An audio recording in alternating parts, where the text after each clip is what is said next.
Como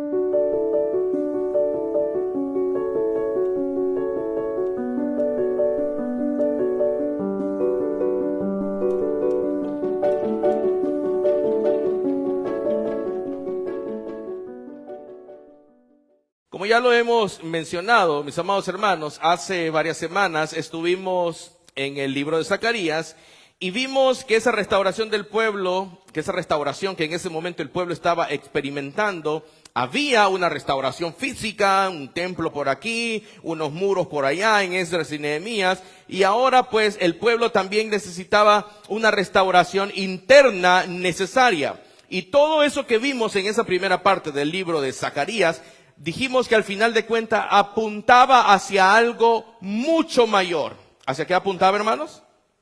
Hacia algo mucho mayor. Y terminábamos en ese domingo que todo apuntaba hacia una persona, y a esa persona el libro de Zacarías lo llama el rey sacerdote. El renuevo también, para utilizar las mismas palabras que el profeta Zacarías utiliza.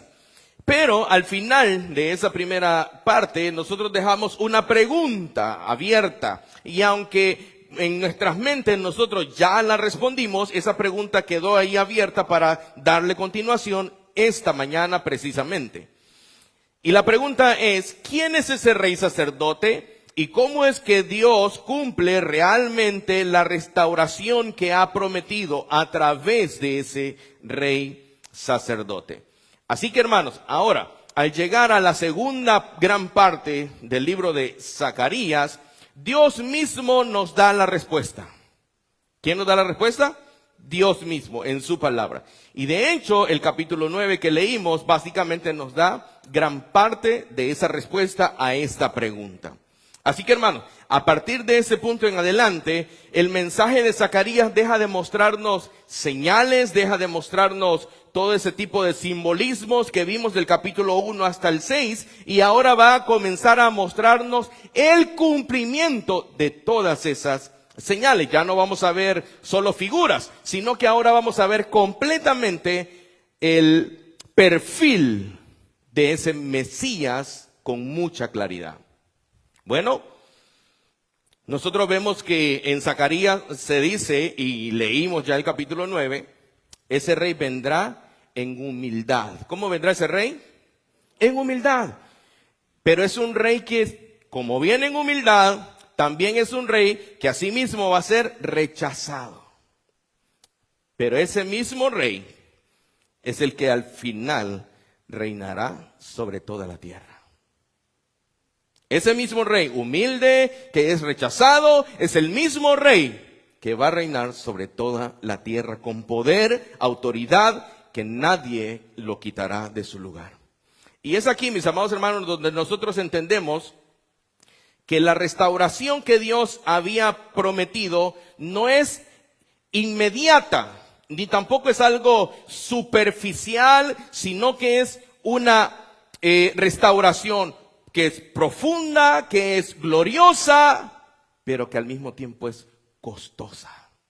O sea, tiene un costo muy grande. Pero antes de que lleguemos, mis amados hermanos, a ese capítulo 9 del libro de Zacarías, Zacarías hace algo muy impresionante y que al mismo tiempo podemos decir que es importante. Y esta sección de capítulos que yo estoy hablando es el capítulo 7 y 8, si lo pueden tener ahí listo en sus Biblias, muchas veces es dejado de largo o pasado por alto. Pero aquí Zacarías nos va a decir algo muy interesante, porque aquí básicamente es Dios interrumpiendo el flujo de visiones y promesas que Zacarías venía dando desde el capítulo 1 hasta el 6. Aquí Dios interrumpe todas esas visiones y promesas con una confrontación directa al corazón del pueblo. ¿Se recuerdan una frase que hemos venido repitiendo a lo largo de estos últimos profetas, hermanos? El problema no es, ¿quién se acuerda? El problema, sino que el problema es el corazón. Bueno, aquí Dios va a ir directamente al corazón. Y todo comienza, hermanos, con una pregunta del pueblo, entre comillas, aparentemente espiritual. Zacarías capítulo 7, versículo 1 al 3.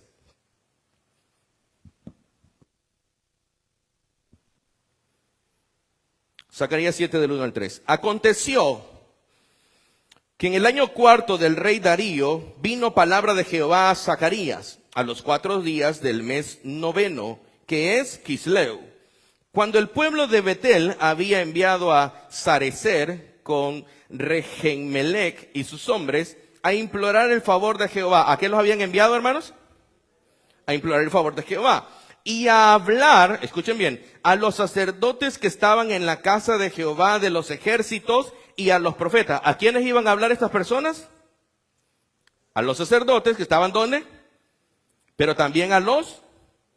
¿Y qué les iban a preguntar? Bueno, mire, dice ahí el versículo 3, diciendo, lloraremos en el mes quinto, haremos abstinencia como hemos hecho ya algunos años. ¿Entienden la pregunta del pueblo, mis amados hermanos? El pueblo está preguntando, ¿vamos a seguir ayunando como lo hacíamos? ¿En qué meses dice, hermanos? ¿Vamos a seguir ayunando? ¿Vamos a seguir haciendo lo que ya veníamos haciendo durante todo el periodo del exilio?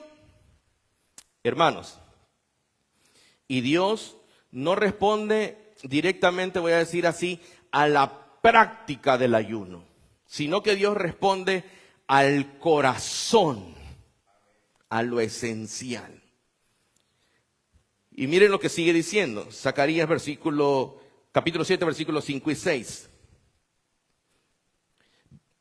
Leamos desde el 4, hermano. Vino pues a mí palabra de Jehová de los ejércitos diciendo, versículos 5 y 6. Habla a todo el pueblo del país y a los sacerdotes diciendo, cuando ayunasteis y llorasteis en el quinto y en el séptimo mes, estos 70 años, y mire la pregunta, hermano, póngale atención a la pregunta, ¿habéis ayunado para mí? Interesante. ¿Habéis ayunado para mí? Versículo 6. Y cuando coméis y bebéis, ¿no coméis y bebéis para vosotros mismos?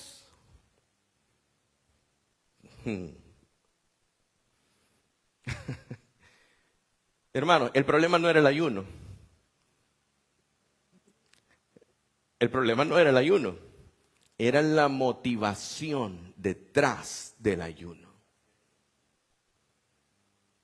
Y por eso es que el Señor pregunta, ¿ayunaban ustedes por mí o para mí? Hermanos, el pueblo seguía haciendo cosas religiosas, eran muy activos, eran muy devotos, como decimos hoy en día. Ellos ayunaban, ellos oraban, pero no necesariamente para Dios. Hermanos, y esto trae una exhortación directa a nosotros también hoy. Por eso es que yo agradezco la oración de mi hermano Gerson al principio, porque él dijo, Señor, exhórtanos. Y yo dije, gloria a Dios.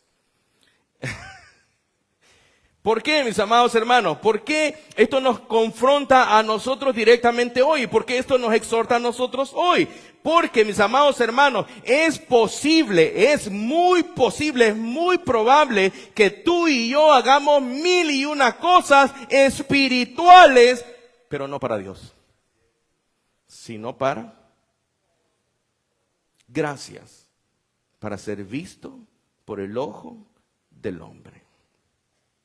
Es posible que muchos digan, no, yo soy un gran orador, yo oro 3 horas, yo soy un ayunador constante, pero esa persona está pensando en sí misma. Es posible, hermanos, que estemos hoy congregados aquí, que hayamos cantado con todo gozo, con toda devoción. Es muy posible que sirvamos en cualquier área de la iglesia y aún así tener nuestro corazón alejado del Señor.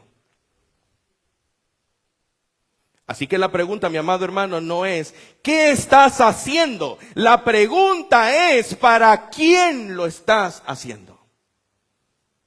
¿Para ti? ¿Para los ojos de los hombres? ¿O para Dios? Porque, mis amados hermanos, a Dios no le impresiona ninguna práctica externa del ser humano. A Él no le impresiona nada de eso. No le impresionan las prácticas externas cuando el corazón no le pertenece a Él. Cuando el corazón está motivado por otras cosas y no por la gloria de Dios. Dios mira mucho más profundo. Así que, hermanos, esta mañana la pregunta es, ¿Tu vida espiritual y mi vida espiritual gira alrededor de Dios o gira alrededor de nosotros mismos? Examinemos, preguntémonos. ¿Gira alrededor de Dios tu vida y mi vida? ¿O gira alrededor de nuestras conveniencias, de nuestras preferencias, de nuestra religiosidad, centrados en nosotros mismos? ¿Por qué? Porque es importante responder a esta pregunta, hermanos, porque una religión que está centrada en uno mismo nunca produce una verdadera restauración. Nunca es producida una verdadera restauración si tu corazón no está rendido completamente al Señor. Y esto no digo, hermanos, aparentar delante de los demás ser santo y que no pueda hablar otros temas que no sean de la Escritura, doctrina, enseñanza. No, mis amados hermanos. Sino si tu corazón, a mí no me interesa, y yo creo que a Dios tampoco, lo que tú demuestres con tu apariencia, lo que hay dentro. Hermanos, nosotros nos podemos engañar. Y de hecho nos engañamos, entre comillas, a nosotros mismos. Pero a Dios nadie lo puede engañar.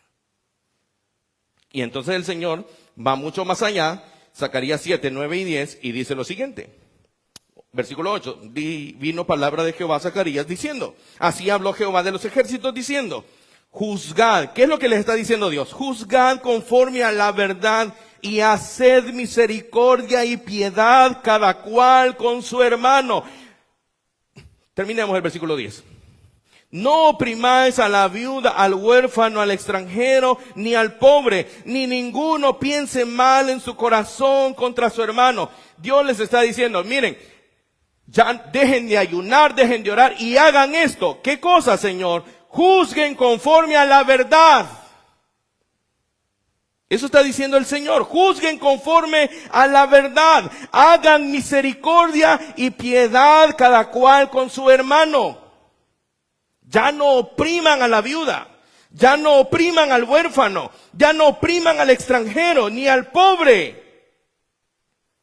Si hacen eso es mejor que estar ayunando. Y ojo, no estoy diciendo que ayunar es más. Mucho menos orar tampoco. No. Lo que estoy diciendo, hablando es del contexto. Dios les está diciendo, yo no les pido mayor cosa. Les estoy pidiendo esto. Juzguen con la verdad. Hagan misericordia y piedad con sus hermanos. Y como termina el versículo 10, tampoco piensen mal en su corazón contra su hermano.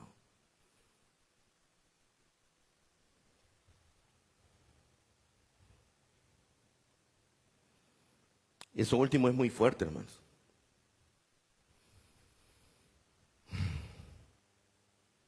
Dios no está interesado en una religiosidad de apariencia externa.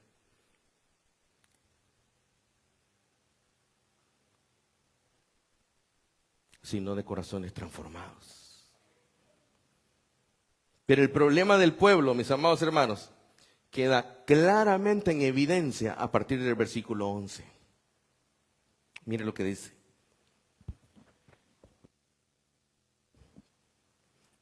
Pero, ¿qué dice, hermanos? Pero no quisieron escuchar. ¿Qué hicieron? Antes volvieron la espalda y taparon sus oídos y pusieron su corazón como diamante para no oír la ley ni las palabras de Jehová de los ejércitos, que la palabra, de Jehová de los ejércitos enviaba por su espíritu, por medio de los profetas primeros. Vino, por tanto, ¿qué cosa vino? Gran enojo de parte de Jehová de los ejércitos. Versículo 13. Y aconteció que así como él clamó, ¿de quién está hablando, hermanos? De Jehová. Así como él clamó y ellos no escucharon, también ellos clamaron. ¿Y qué dice Jehová? Dice Jehová de los ejércitos. ¿Ok? Hacete el sordo. A mí nada me cuesta también hacerme el sordo. Lo dije en buen salvadoreño, ¿verdad? De acuerdo, dame la espalda, tapate los oídos. Pero cuando estés en necesidad y clames a mí, ¿qué dice el Señor? Hermanos, versículo 14. sino que los esparcí con torbellino por todas las naciones que ellos no conocían. Y la tierra fue desolada tras ellos sin quedar quien fuese ni viniese, pues convirtieron en desierto la tierra deseable. Y aquí, mis amados hermanos, el punto clave es que el exilio no solamente había sido un problema geográfico de ubicación del lugar, o sea, los movieron de aquí para allá y ese es todo el problema, no, sino que había un problema espiritual mucho más grave, mucho más profundo, y ese problema aún persistía en el corazón del pueblo. ¿Y cómo lo sé? Bueno, lo que acabamos de leer, versículo 11 es muy claro: no quisieron escuchar. Dieron la espalda al Señor, taparon sus oídos para no oír las palabras del Señor a través de los profetas. Y ese problema seguía persistiendo, y aquí el Señor los lleva mucho más allá, porque Él no solo señala a lo que hacemos externamente o aparentemente, sino cómo vivimos con los demás. ¿Qué es lo que leíamos anteriormente? Bueno, no opriman a la viuda, no opriman al huérfano, no opriman al extranjero ni al pobre. Hermanos, porque podemos tener una vida, entre comillas, espiritual y al mismo tiempo vivir sin piedad, sin misericordia, sin justicia y sin amor real al prójimo. ¿Cuál es el primer y gran mandamiento, hermanos? ¿Y el segundo?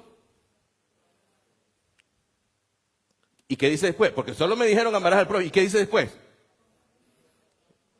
¿Y ustedes cómo se aman? ¿Y yo cómo me amo? ¿Amo a mi prójimo así como me amo yo? Uy, ahí sí ya. No, hermano, es que eso ya es demasiado. Hermano, podemos aparentar mucha espiritualidad, pero vivir sin misericordia, sin amor, sin piedad, sin justicia, sin amor real por el prójimo.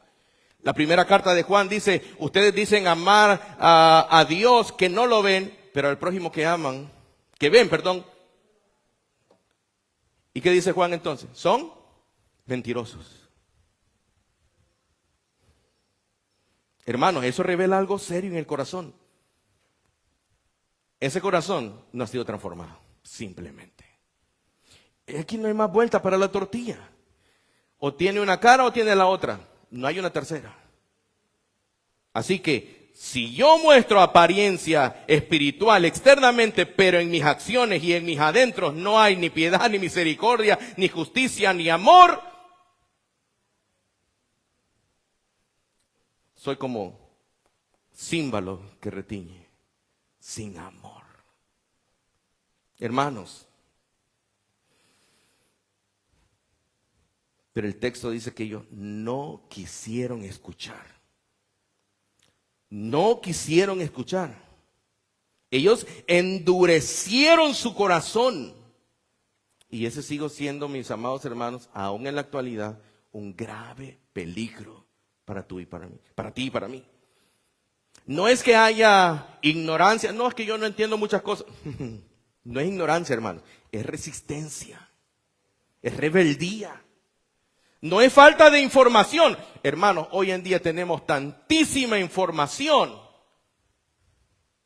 No es falta de información, es falta de tener un corazón sumiso y rendido.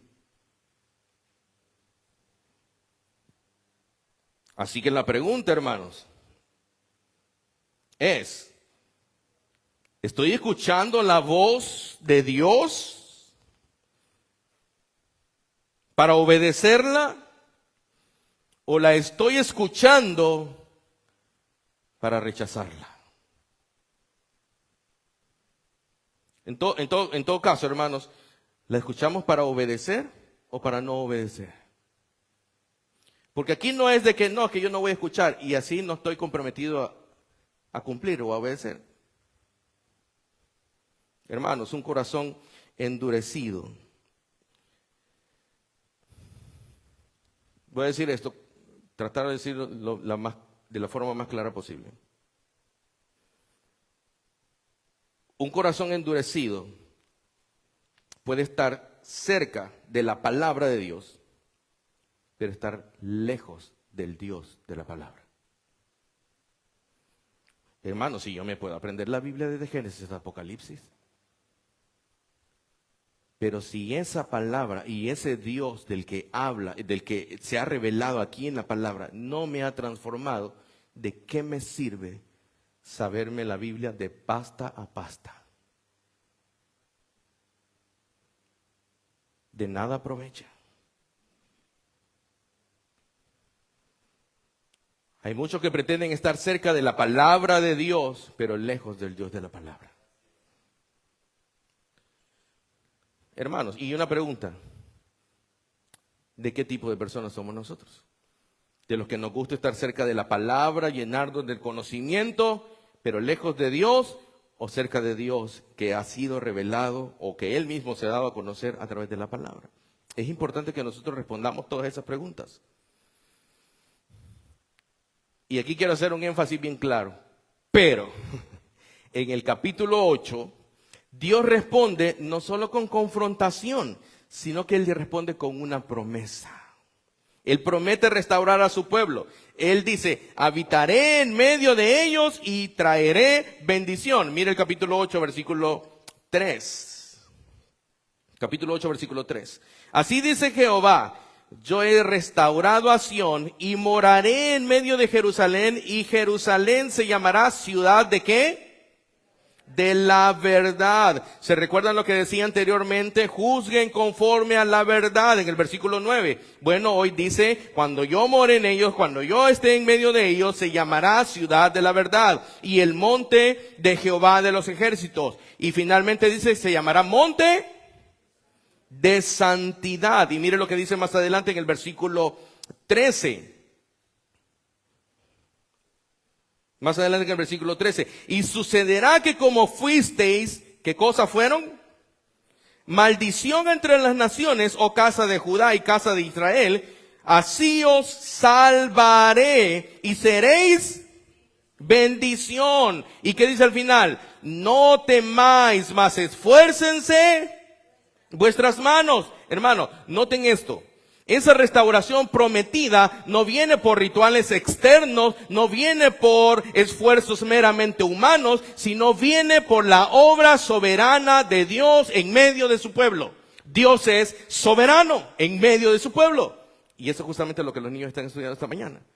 Que Él tiene el control sobre todas las cosas. Él es soberano en medio de su pueblo. ¿Qué es entonces lo que estos capítulos 7 y 8 nos están mostrando? Bueno, que el problema del pueblo no se resolvía con ayuno, con prácticas religiosas, sino que la restauración verdadera no vendría por lo que ellos hacían, mis amados hermanos, sino por lo que Dios haría en medio de ellos. Hermano, no es por tu fuerza ni por mi fuerza, es por la voluntad del Señor. Y esto, mis amados hermanos, para englobar esos dos capítulos 7 y 8, prepara perfectamente el escenario para lo que viene a continuación.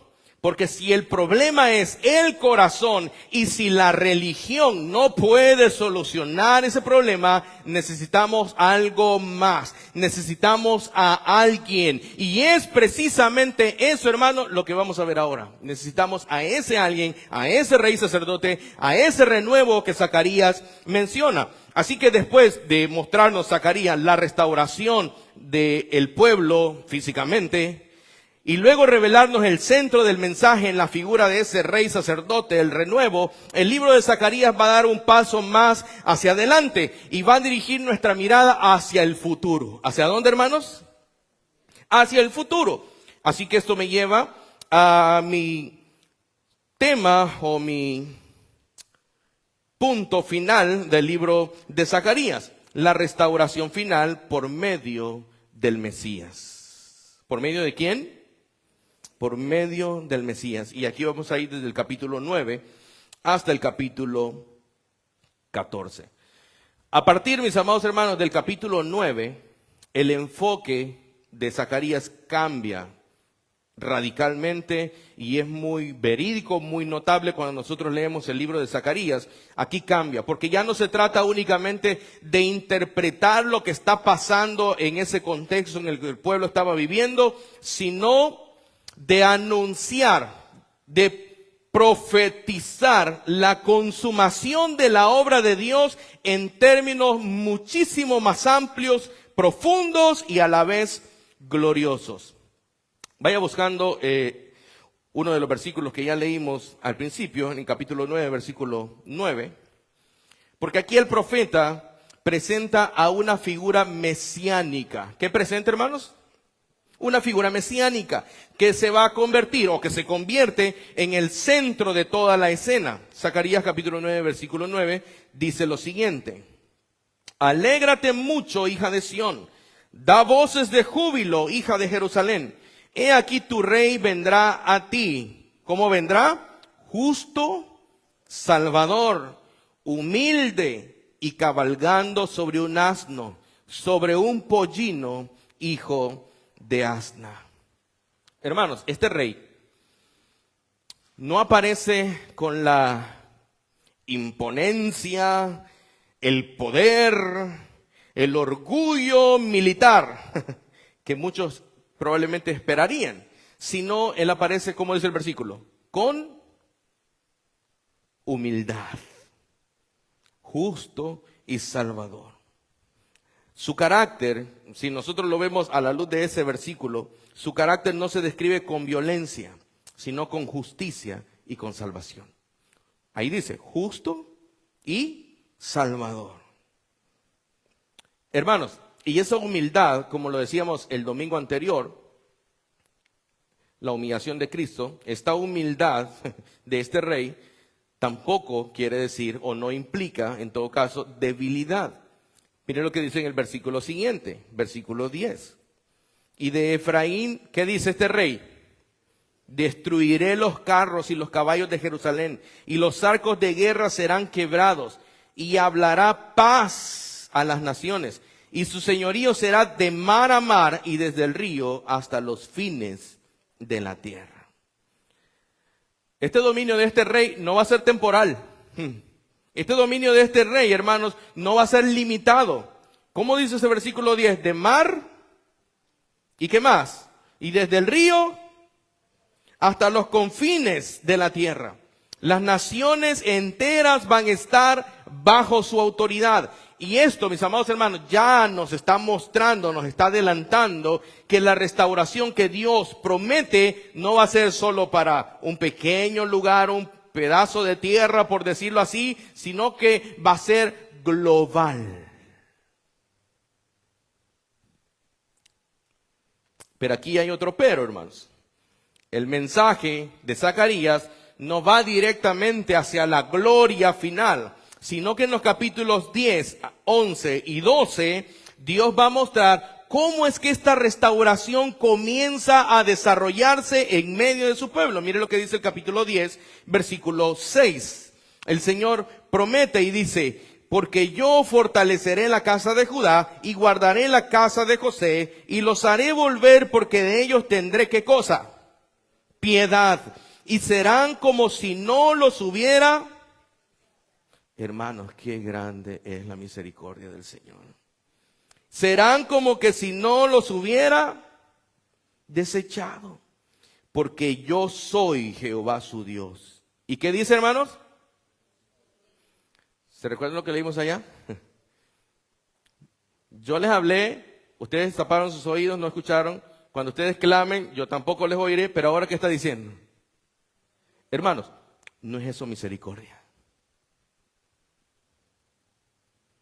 Porque lo que vemos aquí, que esta restauración no es solo externa, sino que incluye también salvación, incluye fortalecimiento e incluye la intervención misericordiosa de Dios en favor de su pueblo pecador. ¡Wow! ¿Y tú por qué estás hoy aquí esta mañana? Es que yo tenía ganas de venir. ¿Por qué estás vivo? ¿Por qué respiraste hoy, esta mañana, cuando abriste tus ojos, te diste cuenta que estabas vivo, que estabas respirando, pudiste levantarte? ¿Por qué? No, hermano, es que yo me cuido toda la noche.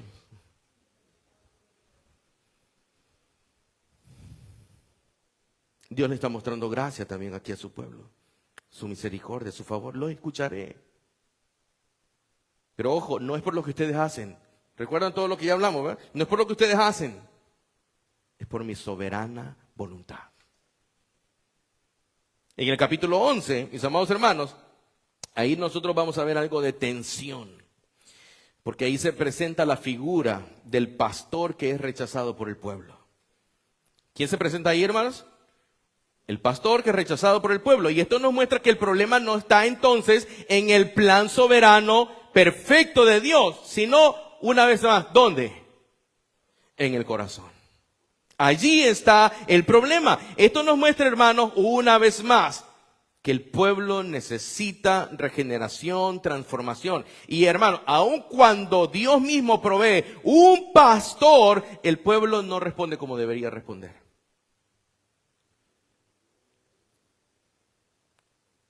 Eso lo vemos en el capítulo 11. De hecho, ahí ustedes lo pueden leer. Yo no lo voy a leer por cuestiones de tiempo.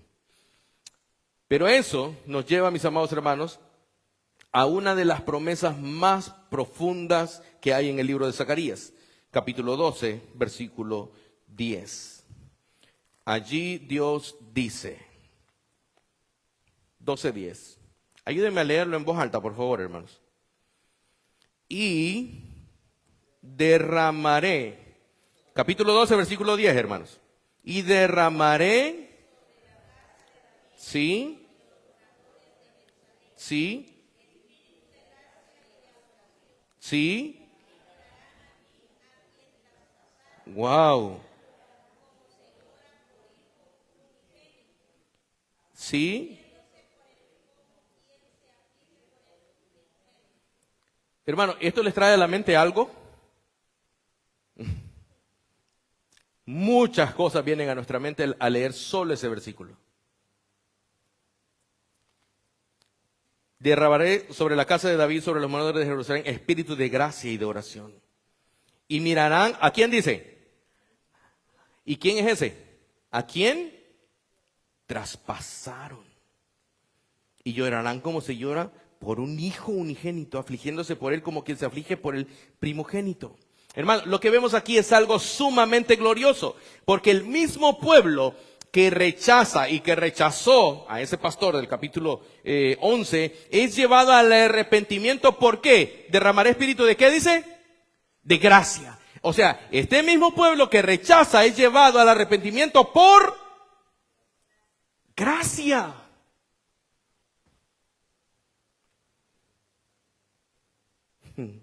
Qué increíble es nuestro Dios. Porque la restauración, hermanos, no solo depende de la venida del Rey, sino también de una obra interna del Espíritu que quebranta el corazón y que lleva al pecador a volverse de su camino erróneo, equivocado, falso, lleno de pecado, a volverse a un camino de santidad, de rectitud, de obediencia al camino de Dios, en pocas palabras.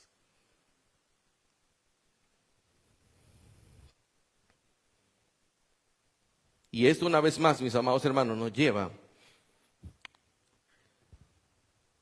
y nos prepara para lo que viene a continuación, otra vez. Porque este camino hacia esa victoria no es inmediato ni tampoco es sencillo.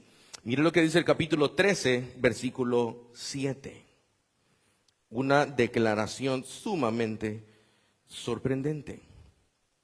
Miren el título que tiene arriba del capítulo 7. Por lo menos los que tienen la Reina Valera 60. ¿Qué dice? ¿Qué pasa con el pastor de Jehová? Es herido. Mire lo que dice el versículo 7. 13:7.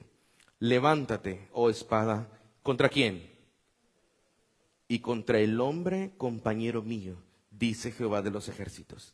Hiere al pastor y serán dispersadas las ovejas. Y haré volver mi mano. ¿Contra quién? Contra los pequeñitos. Hermanos, en palabras sencillas, este versículo introduce el sufrimiento del Mesías. Lo que está introduciendo este versículo es ese sufrimiento del Mesías que vendría, del Rey que vendría. Así que antes de reinar plenamente, supremamente, Él va a ser rechazado, pero también herido. Así que antes de la gloria vendrá la aflicción. Y el mismo que es presentado como un Rey soberano que gobernará de forma global, también es el mismo que va a ser herido. Pero hermanos, la historia y la profecía de Zacarías no termina en ese rechazo ni en esa herida. Vamos al capítulo 14, versículo 3.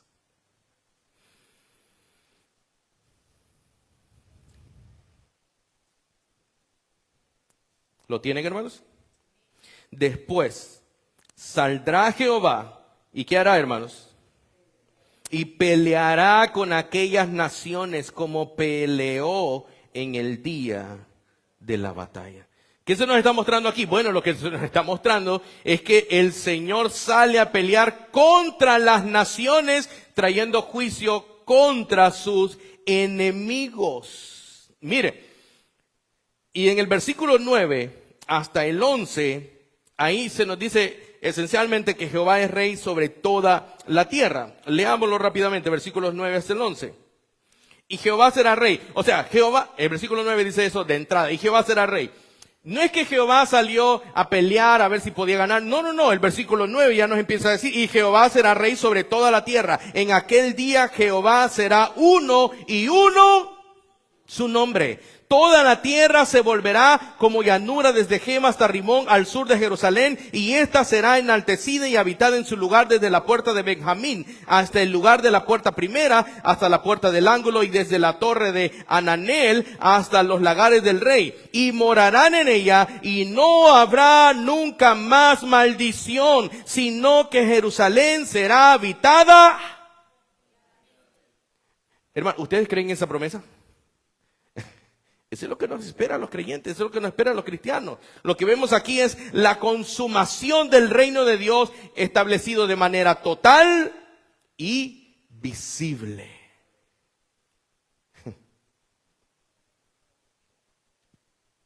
No es de que Dios es un rey que va a pelear y va a ir a conquistar. No, Él viene a reinar. Él destruirá a sus enemigos de una sola vez y por todas.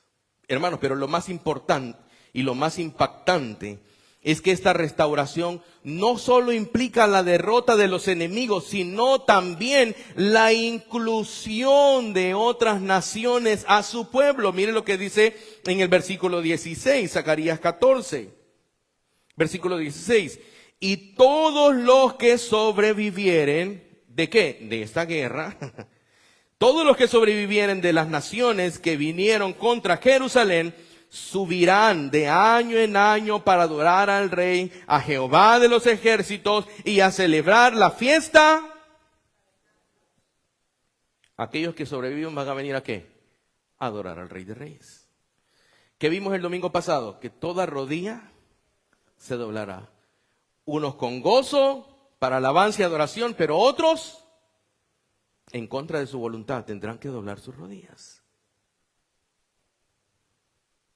Y finalmente, hermanos, versículos 20 y 21. Capítulo 14, versículos 20 y 21. En aquel día estará grabado sobre las campanillas de los caballos: santidad a Jehová. Y las ollas de la casa de Jehová serán como los tazones del altar.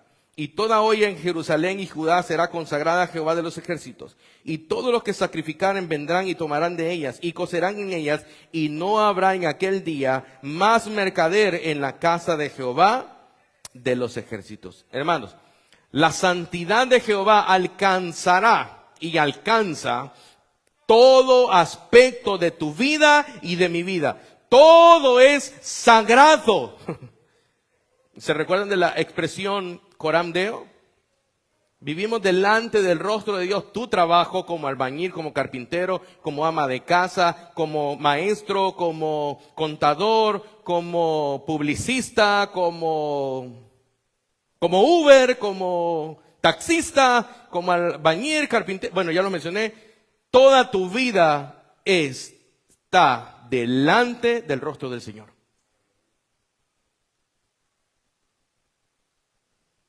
La santidad del Señor alcanza cada aspecto de nuestra vida. No hay separación entre lo sagrado y aquello que es común o secular, como decimos, porque toda la realidad está bajo el dominio santo de Dios. Y es lo que justamente están expresando los últimos versículos de Zacarías. Así que, hermanos, con esto, el libro nos lleva desde una restauración inicial que es incompleta, pasando por las promesas de un rey sacerdote, hasta llegar a una restauración final que es total, global y definitiva, pero que apunta hacia un futuro. Si usted le pregunta, ¿y de qué trata Zacarías? Bueno, mira, ahí hay unas visiones que nos presentan algo que el Señor está haciendo, pero después nos muestra un sacerdote, un rey sacerdote, que es el renuevo, y al final ese rey sacerdote tiene una gran implicancia, tiene una gran importancia, pero hay un pastor, y empieza usted a explicar el libro de Zacarías, sencillamente. Podría, hermano. Hermanos, el libro de Zacarías es sumamente consolador para nosotros.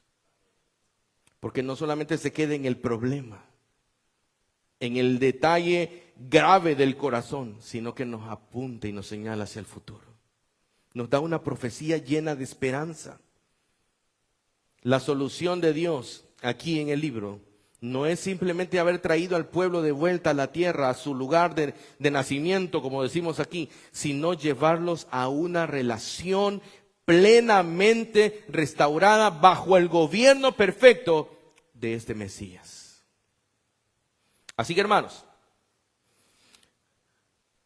al terminar Zacarías, nos deja mirando hacia dónde, hermanos, hacia adelante, hacia el futuro, esperando el cumplimiento de todas estas promesas, de todas estas cosas, y nos deja con una expectativa positiva, anticipando y pensando nosotros en que un día llegará ese rey, un día volverá ese rey y él va a establecer su reino, él establecerá su dominio, su control y va a consumar la obra de Dios que ha prometido desde el principio. ¿O no creen eso ustedes, hermano? Hermano, porque nosotros podemos ver en el libro de Zacarías con mucha claridad cómo Dios orquesta todas las cosas, cómo Él ordena todas las cosas. Si bien es cierto, el pueblo había regresado del exilio, estaba experimentando una restauración real, pero incompleta. Dios le mostró a través de las visiones del capítulo 1 hasta el 6 que Él seguía obrando, pero que lo que estaban viviendo no era el final, porque luego nos muestra en el centro del libro el mensaje de este sacerdote, de este rey sacerdote, de este renuevo, el cual traería la verdadera restauración. Y al final, hermanos, nos ha mostrado el futuro, una restauración que es total, una restauración que es global y que es definitiva bajo el reino del Mesías. Y aquí voy cerrando, hermanos, porque todo el libro apunta en la misma dirección. Dios no solo estaba reconstruyendo una ciudad, Él estaba preparando una redención mayor. Esa redención para nosotros es Jesucristo. Porque Él, Jesucristo, hermanos, es el Rey que trae restauración completa. Él es el único. Él es el que trae esa restauración completa, llevándonos, pensando en Zacarías, llevándonos desde el anuncio de las visiones a la consumación final, a la visión futura que Zacarías ya nos mostró. Hermanos, Jesucristo es el Rey prometido que vino en humildad, tal como lo vimos en Zacarías 9:9. Él es el pastor que es herido por su pueblo, como Zacarías 13:7 lo describe. Él es el Rey que reina y que reinará sobre toda la tierra, como lo hemos visto al final en el capítulo 14. Hermano, pero lo más glorioso es que este Rey no vino solo a reinar. Él vino a salvar. Porque ¿de qué sirve que viniera solo a reinar y nosotros siguiéramos en el mismo problema? Él vino a salvar. Como sacerdote, ofreció el sacrificio perfecto por el pecado, y no con sangre de animales, sino con su propia sangre. Hebreos capítulo 9, versículo 12 nos dice, y no por sangre de machos cabrillos ni de becerros, sino por su propia sangre. Entró una vez para siempre en el lugar santísimo, habiendo obtenido, y escuche esto, habiendo obtenido eterna redención. No una redención a medias, No una redención temporal, no, eterna redención. Eso como sacerdote. En la cruz, Cristo cargó el pecado de su pueblo y satisfizo la justicia de Dios. Primera de Pedro 2:24 dice, quien llevó él mismo nuestros pecados en su cuerpo sobre el madero, para que nosotros, estando muertos al pecado, ¿cómo estábamos nosotros? Muertos al pecado, vivamos a la justicia, y por cuya herida fuisteis sanados. Citando Isaías 53. Pero como rey, él resucitó victorioso, y es lo que ya hablamos el domingo pasado. Él resucitó como rey victorioso, venciendo al pecado, venciendo a la muerte y al último enemigo, como dice Colosenses 2:14, él anuló el acta de los decretos que había contra ti y contra mí. Porque esa acta nos era contraria, dice Colosenses 2:14. Y él la quitó de en medio y la clavó, ¿dónde? En la cruz. Y el versículo 15. Y despojando a los principados y a las potestades, los exhibió públicamente, triunfando sobre ellos en la cruz. Cristo triunfó en la cruz. Él venció en la cruz.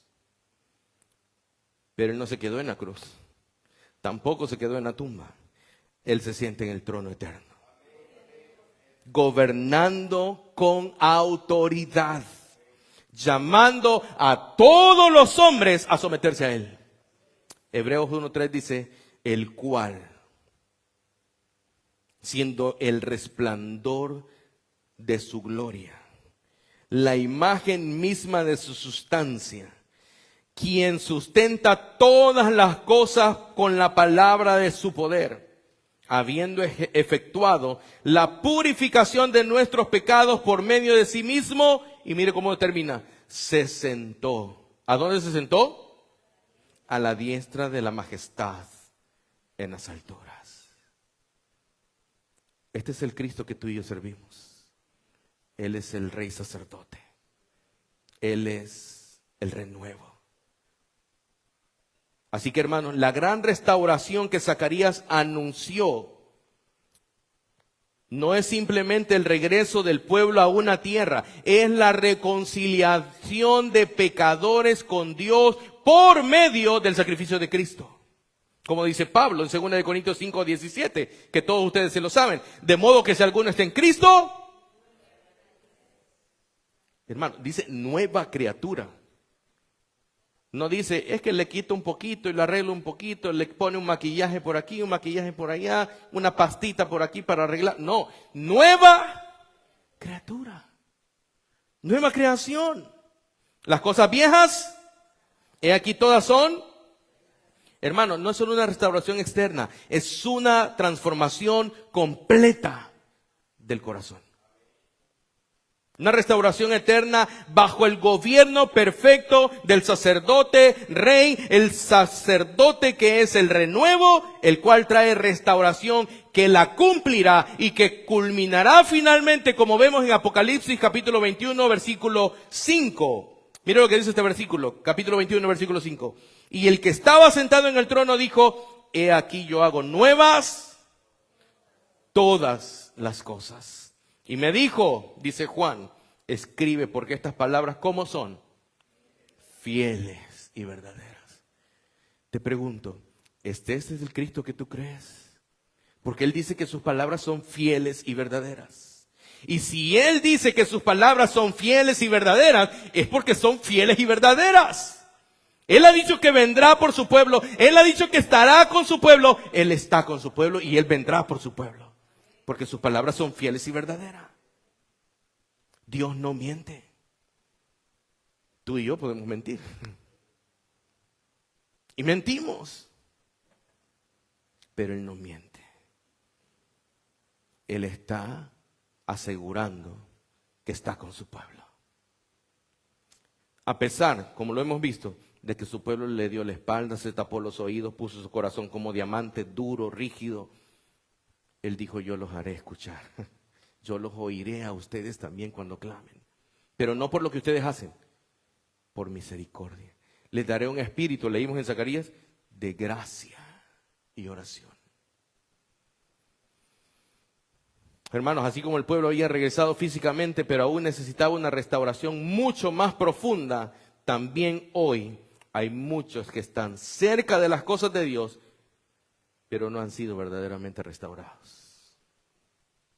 De hecho, muchos pueden estar en el lugar correcto, pueden escuchar la palabra, pueden escuchar el evangelio predicado, pueden participar de forma externa, pero su corazón aún no ha sido rendido a este rey sacerdote. Así que yo te pregunto, ¿estás cerca o estás en Cristo? Porque eso es diferente, estar cerca que estar en Cristo. Pablo habla de muchas bendiciones que alcanzamos por estar en Cristo. Mi amado amigo y mi amado hermano, la restauración no solamente se encuentra en lo que nosotros hacemos, ni en lo que nosotros construimos, sino la restauración de nuestras almas, de nuestro corazón, de nuestro ser entero está en Jesucristo. Él es el único que puede limpiar tus pecados y mis pecados. Él es el único que puede reconciliarnos con Dios y darnos nueva vida. No hay otro medio, no hay otro intermediario, solo Cristo Jesús. Por eso es que el llamado es claro. Mi amado amigo, si aún no has venido a Cristo, hoy es el día aceptable. Este es el momento. No te conformes con estar cerca a los actos de Dios o de manera externa a Dios. No pienses que estar en medio de un lugar cristiano, de gente cristiana, ya estás bien. No. Tú necesitas venir a este rey sacerdote, necesitas reconocer tu pecado, necesitas arrepentirte, necesitas fe y necesitas creer en Él para salvación. Así que ven a Cristo y encontrarás no una restauración parcial, sino una restauración completa. Y amados hermanos de la Iglesia del Señor, Hechos 2:42, para nosotros que ya hemos creído, el llamado para nosotros es el siguiente: vivamos a la luz de esta verdad. No ignoremos lo que hemos escuchado esta mañana. No ignoremos lo que escuchamos aquí constantemente a través de la palabra predicada. Vivamos a la luz de la verdad, de la palabra de Dios expuesta en este lugar. Hermano, no pongas tu esperanza en lo temporal, no pongas tu esperanza en lo que es visible, no midas la obra de Dios por lo que ves hoy. Recuerda que lo que Dios ha comenzado, Él lo llevará a su cumplimiento final, Él lo llevará a su plenitud. Vive, mi amado hermano, Iglesia del Señor, vive confiando en el Rey, sométete a su autoridad, espera el día en que su reino será manifestado en toda su gloria, en toda su magnificencia y en todo su esplendor, porque ese día llegará.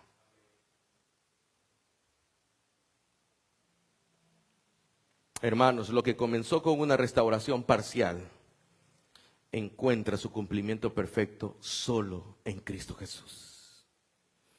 Y Él culminará todo esto en una restauración perfecta bajo su reinado eterno. Y la pregunta final es: ¿serás parte de esta restauración o quedarás fuera de esta restauración?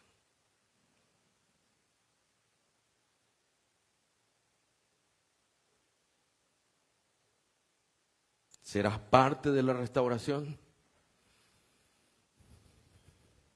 o quedarás fuera de esta restauración? Este sacerdote rey, este renuevo, este pastor herido, este Mesías sufriente,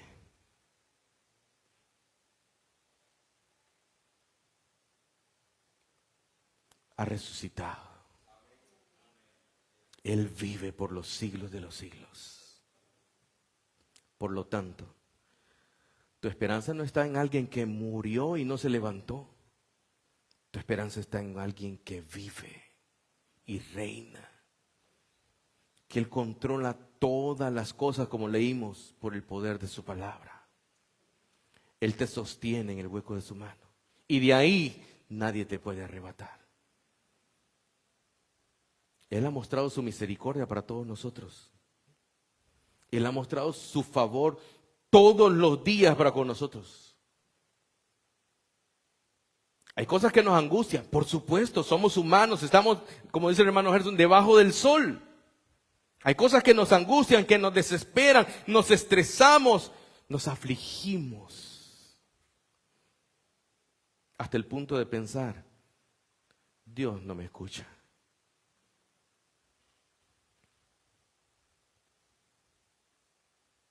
Pero Él dice que sus palabras son fiel y verdaderas.